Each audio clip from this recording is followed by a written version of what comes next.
지난주에 소방시설 성능 위주 설계 가이드라인이 좀 개정됐습니다. 이 개정된 거를 굳이 뭐 열심히 봐야 되냐? 지난 시험에 2개 나왔어요. 2개. 그래가지고 안 볼 수도 없고 볼 수도 없거든. 시험에 나올 법한 것만 짧게 체크해 놓을게요. 페이지 표기할 테니까 프린트 나눠 드린 거에서만 좀 한번 정리하시면 됩니다. 그죠? 한번 싹 넘어가 볼까요? 8월 5일자로 이렇게 개정이 일부 개정, 용어 좀 수정하고 내용 없는 거 이런 것들 좀 들어갔으니까 전체적으로는 한번 읽어보시면 됩니다. 성능 위주가 도대체 뭐냐 이런 거죠. 성능 위주 설계라는 것들은 성능 위주하고 약간 반대되는 건 아니고 좀 다른 개념은 시방 위주 설계죠. 이 시방 위주라고 하는 부분은 그냥 법대로 하는 겁니다. 법. 우리 법에 정해져 있죠. 연면적, 바닥면적, 층수, 용도, 그리고 수용 인원별로 해서 어떤 소방시설을 집어넣으라 정해져 있어요. 소방시설을 적용해서. 근데 일정 규모 이상이 되면, 일정 용도 이상, 일정 한 규모 이상 되면 성능 위주 설계를 하라는 거지. 성능 위주를 왜 하냐? 그냥 결론만 얘기해보면 성능 위주는 2가지를 보는 거거든요. 화재 시뮬레이션을 해봐요. 화재 시뮬레이션.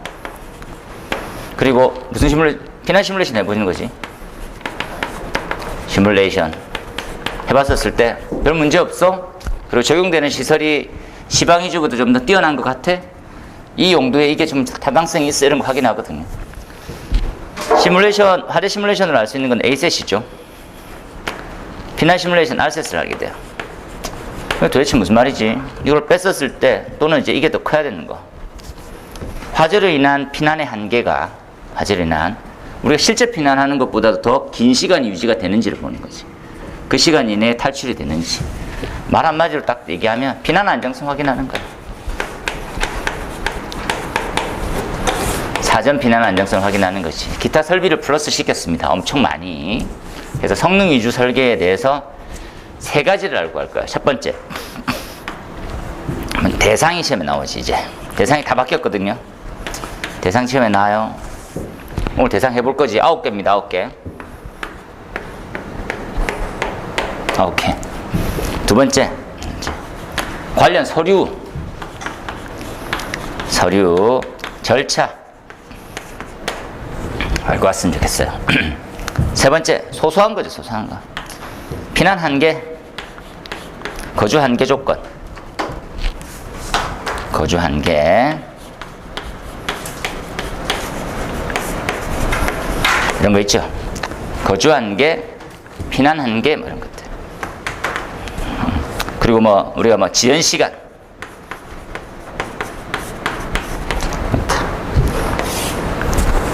꼭 나와. 교사 시험 치면 그냥 공부하고 와 있으면 되지. 성능 위주 설계를 할 때 설계자가 무한정 어떻게 해라 이런 거 정해놓을 수가 없거든요. 그러니까 가이드를 해줘요. 가이드가 맞는지 안 맞는지 늘 고민하게 되는데 가이드라인. 성능 위주 설계는 어떤 의미가 있냐면 법대로 설계하는 반면에 약간 좀 개방적인 형태거든요. 자유 설계. 안전성을 더 높이고 투자할 건 더 투자하고 이런 개념이 있어야 되는데 가이드를 잡아주면 투자할 건 못하고 또 이 가이드가 또 법처럼 되는 거거든요. 이걸 난 진짜 반대하는 입장이었었는데 했어요. 그래서 이게 전국 가이드라인이 하나 생기고요. 전국 가이드라인의 개정입니다. 이게. 이렇게 바뀌었네요. 어떻게 바뀌었는지 한번 볼까요? 이렇게 법적인 거에 대해서는 다투면 안 된다 하는 거죠. 법적 구속력은 없는데 너무 웃긴 게 구속력은 있습니다. 법적인 구속력은 없을 뿐이지 구속한다. 이대로 안 하면 통과 안 돼. 이런 식이지. 재밌어요. 나머지 한번 쭉 내용 읽어보시고요. 여기서 그냥 바로 봐도 되지. 시험에 뭐 나왔어? 이렇게 한번 볼까요? 시험에. 첫 페이지만 이렇게 딱 보면. 그죠? 소방차 소활동 나왔죠? 지난 시험에. 소방차가, 들어오는데 너무 막혀. 차량 관련해서 주변 정리 어떻게 해야 돼? 진입창 나왔었죠? 다시 나온다고 했었었고, 지난 시험에 종합방지 시험에 나왔었어요. 다 나왔네. 성능 위주에 대한 심의 절차 뭐 이런 거 다 나왔어요. 다 나왔어요. 나머지 기계 분야, 전기 분야에서 개정되는 부분들 어떠냐? 뭐 다들 중요하죠. 재현도 중요하고, 뭐 경보도 중요하고, 피난 구조, 무선통신보호 설비도 지난 시간에 나왔고 이런 것들. 그래서 전기차 요거 좀 잘해야 돼. 이거 나와요 이제. 물류창고는 아시다시피 쿠땡 창고의 화재가 기존의 소방력으로는 진압이 불가능하다는 걸 알게 됐어요. 어떻게 좀 개선하면 되겠어. 이렇게. 전기자동차 답 없어. 어떻게 하지? 내용들. 방화구역 시험에 잘 나오죠. 방화구역. 특별피난계단의 구조 시험에 나온단 말이지. 뭐 다 나오나? 그러면 이렇게 넘어가서 피난안전구역 엄청 날라왔지. 피난안전구역을 모르고 시험장에 가면 좀 보고 올 걸 이런 생각 바로 들죠. 피난용 비상용 승강기 승강장 기준 중요하죠. 요거 바뀐 거 특히나 중요하지. 마감 재료. 옥상 대피 공간이 예상 문제인데 이 사람들이 요 침수는 내년에 무조건 나올 것 같습니다. 강남 물바다로 인해서 강남이 그 인근에 있는 사구에 있는 낮더라고요. 그죠? 다 몰리게 돼 있는 그런 구조로 돼 있더라고요. 침수 방지 개념과 소방시설의 침수 방지 대책에 대해서 화재 안전 기준이 어떻게 되어 있는지 꼭 보십시오. 이거는 화재 안전 기준 NFSC의 기준도 다시 정리하셔야 돼요. 딱 이런 게. 그죠? 그 외에 안전시설들, 전기화재 예방, 기본 안으로 한번 보시면 될 것 같고요. 나머지는 없네요. 요 시뮬레이션은 그게 크게 뭐 중요한 부분이 아닌 것 같더라고요. 읽어봐도. 넘어갈까요? 본 내용을 한번 들어가 보겠습니다. 성능 위주 설계의 대상이에요. 이 페이지는 1페이지인데, 성능 위주 9가지거든요. 여기서 좀 더 추가가 되죠. 뭐가 추가됩니까? 라고 하면 창고가 지금 빠졌네요. 창고가. 그죠? 터널도 빠졌네요. 수저 터널이랑 5,000m에 대한 터널도. 이거 외우세요. 내년에 나온, 요거. 오늘 좀 이따 써볼 거지. 요거 외우세요, 요거. 무조건 나와. 그렇죠. 그 다음에 절차 한번 보고 가시면 됩니다. 절차는 5페이지네요. 원래 이제 하부 절차 여기 절차의 내용만 한번 보고, 첨부 서류도 중요해요. 첨부 서류고 한번 읽어가십시오. 2번 나왔는데 내용을 좀 아시는데 필요해서 이 세 명이 다 외워야 됩니까? 그게 아니고 기본 안 중에서 좀 주요한 사항들 있잖아요. 예를 들어서 뭐 이런 겁니다. 설계도 뭐 개요 이런 것들 기본 안으로 들어가는 거 왼쪽 페이지만 왼쪽 부분만 다 보시면 되겠네요. 이렇게 보시고 그 다음 넘어가 볼까요? 기출 문제네요. 말씀드렸던 대로 소방자동차 진입 시에 어떠한 문제점이 있었으며 어떠한 대책이 필요하냐. 이게 이제 지난 시험에 나왔었어요. 이게 뭐 이런 거 왜 지난 시험입니다. 그 다음에 예상 문제죠. 소방자동차 전용구역 한 번 나왔었는데 한 번 더 나올 예정으로 진입창과 좀 더 보고 가셨으면 좋겠습니다. 소방활동 전용구역 공동주택만 대상되는 거죠. 공동주택만. 몇 세대 이상입니까? 소방자동차 전용구역 100세대 이상의 기숙사는 몇 층 이상?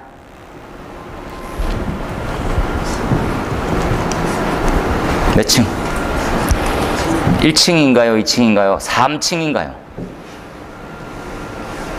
1층인가요? 2층인가요? 3층인가요? 3층 이상입니다. 역시 정확한 기억력을 가지고 계시네요. 그렇게 보시면 됩니다. 요거도 예상 문제죠. 진입창.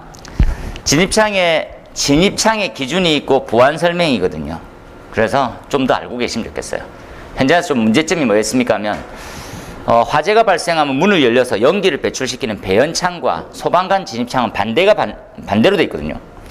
연기는 배출시키는 게 목적이고 문을 열고 들어오는 게 목적이니까 이걸 어떻게 간섭이 없게 설치할 거냐에 대한 설명들이 들어가 있어요. 추가로. 그죠? 그래서 이 부분이 나와 있습니다. 그죠? 이렇게. 진입창은 배연창하고 떨어뜨려 놔. 뭐 필요하겠구나 이런 생각이 드는 거지. 나머지도 안 오치고. 구체성이네요. 창문이 열려야 된다는 개념은 있는데 여닫이하고 미닫이에 대한 개념을 구체성으로 좀 명시해놨어요. 법대로 써라 하라면 안 해도 되겠지만 설명해라 라고 나와 있으면 붙여주시는 게 좋습니다. 설명해라. 거의 지금 해설서의 가이드라인이 법적인 것처럼 답을 쓰고 있거든요 지금. 그래서 한번 보시는 게 필요해요. 나머지 넘어갑시다. 종합방지실 지난 시험에 나왔으니까 다음에 쉬겠죠? 종합방지실 지난 시험에 나왔어요. 그 다음에는 뭐 별로 그죠? 요건 한번 보고 가십시오. 개념이 지금 전기 쪽에 이게 무슨 의미로 넣었습니까? 지하주차장에는 재현 설비가 있을 것 같아요, 없을 것 같아요? 지하주차장에 재현이 없습니다. 재현이 없는데 지하주차장에 화재가 발생하면 이거 한번 쓰고 갈까요? 주차장이 얼만큼 최악으로 되는지 우리나라 주차장이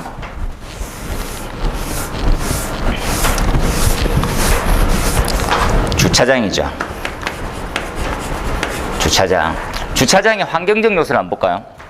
주차장에는 외기랑 접하고 있으니까 동파 우려가 있어. 맞습니까?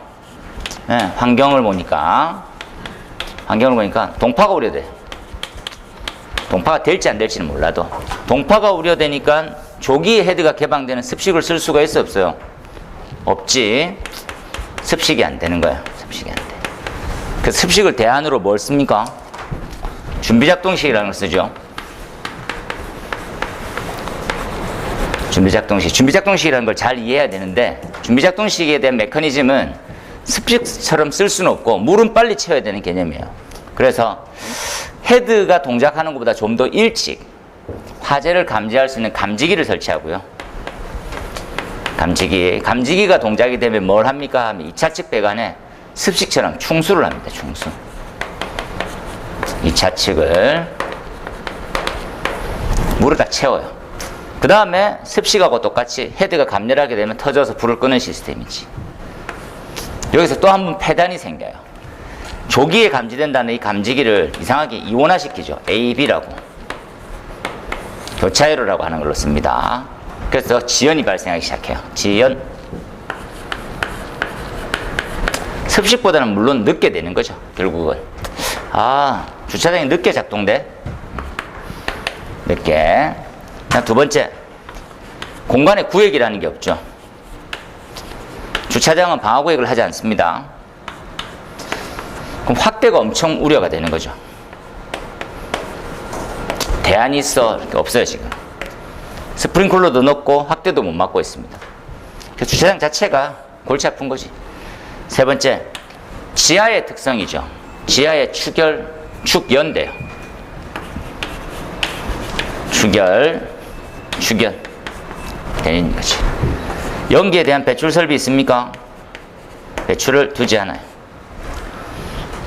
어서 오십시오. 이 지금 최악 3종 세트가 다 있는 거예요. 조기에 감지 못하고 확대되더라도 못 막고 연기 발생을 어떻게 대안이 없는 거지. 지금 뭐 어떻게 해야 될지 답 없어.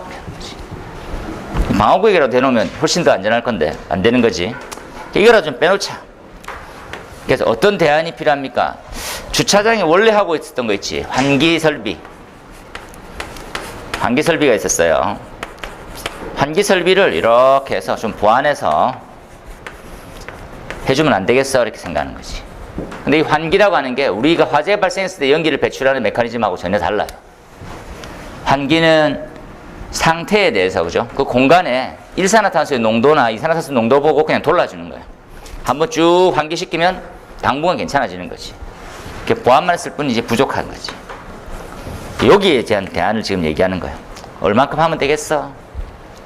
이 부분이 요겁니다. 화재 감지를 하게 되면 주차장의 배기 설비를 강력하게 돌려주는 거지. 원래는 한기 설비는 화재하고 무관하게 동작하거든요. 화재하고 무관하게 어느 정도 농도된다라면 돌아요. 그런데 뭐 어떻게 하자고? 감지기에 의해서 작동되게. 작동되게 하자는 거지. 그거에 대한 메커니즘입니다. 좀 중요한 부분이니까 체크해 놓으시는 게 좋을 것 같아요. 참고하시고, 페이지는 15페이지 넘어가고, 다음 시험에 나올 재현 TF입니다. 그리고 재현 쪽에 시스템 이펙터 다시 배울까요? 팬 주변의 덕트에서 발생되는 손실 부분을 엄청 유식하게 시스템 이펙트라고 부릅니다. 안 좋은 의미죠, 안 좋은 의미. 16페이지였고, 넘어가면 나머지는 좀 그죠? 한번 좀 요거 한번 읽어보시고 가시면 좋겠습니다. 이거 개념을. 이게 시험에 답이라고 얘기하기는 좀 쉽지 않고요.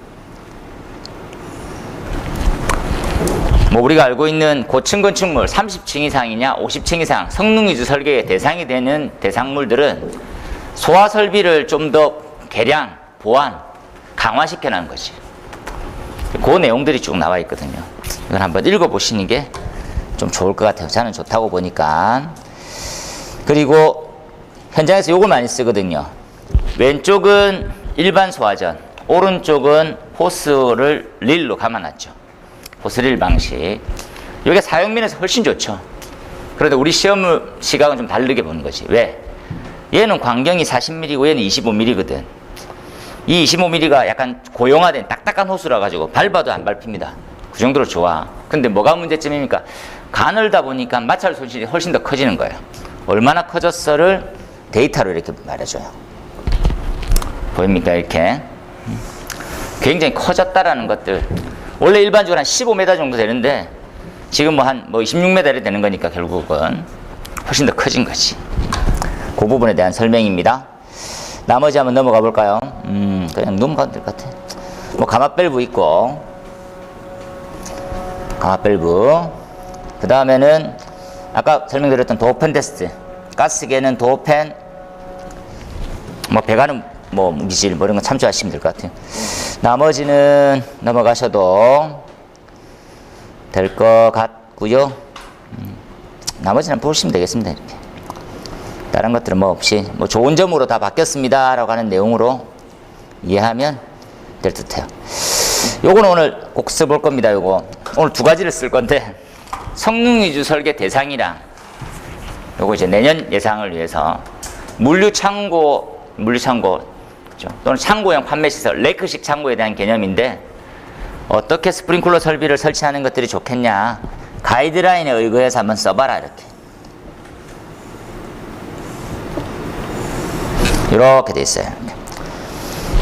설비는 어떻게 하는 게 좋겠어? 소화 설비, 경보 설비,避難 설비, 방화 시설. 오늘 적어보세요. 오늘 답지에 내년 시험에 나와요. 꼭 해보세요. 꼭. 그리고 기타 설비까지. 이거는 이제 쿠땡의 결과물이죠. 아우, 답 하나도 없구나. 자력으로 초기에 지나가지 못하면 외력으로는 절대 불 끌 수가 없는 메커니즘이에요. 창고가 특히나. 대규모 창고는. 그죠? 그 부분에 대해서 한번 보시고, 임시 소방시설 변경된 거 있죠? 그거도 좀 중요하고, 나머지는 쭉 보시면 될 것 같습니다. 없어요, 이제. 똑같은 내용들 했던 거 똑같이. 끝! 이렇게 보시면 되겠습니다. 오늘 두 가지만 꼭 잡고, 나머지는 별표 치놨으니까 보시면 될 것 같아요.